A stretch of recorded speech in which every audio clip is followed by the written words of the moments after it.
gràcies a aquesta dotació de recursos en els centres educatius, tant docent com de personal d'atenció educativa, perquè puguem tenir l'escola inclusiva que necessitem i que tot l'alumnat estigui atès com es mereix. Eliminar els concerts educatius i crear més plaça pública. Per tant, un pla perquè, mica en mica, anem absorbint els centres concertats a la xarxa pública i donar una educació universal per tots els infants i adolescents i adults, independentment de la seva condició social, de la seva condició econòmica, cultural, etc. L'estabilitat passa per, primer de tot, convocar tots aquells processos selectius assequibles a les persones treballadores per poder-los funcionaritzar, donant facilitats, i per altra banda passa per treure totes les places de concurs de trasllats per donar ja llocs de treball definitius en el nostre comunitari. Des del 2009 hem perdut més d'un 20% de poder adquisitiu,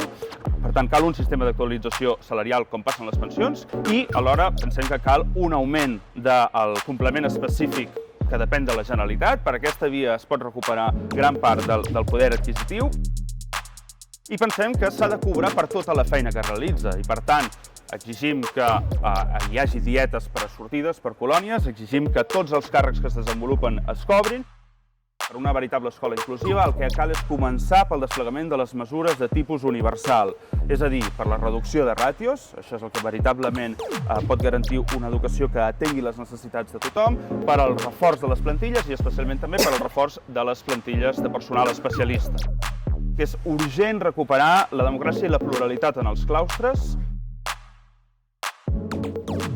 Seguirem defensant la llengua perquè també volem que sigui una escola catalana i seguirem fent el que ens caracteritza, que és pressionar amb aquelles eines que tenim des de primer la negociació i, si s'esgota aquesta via, de cara a la mobilització. Perquè avui donem el tret de sortida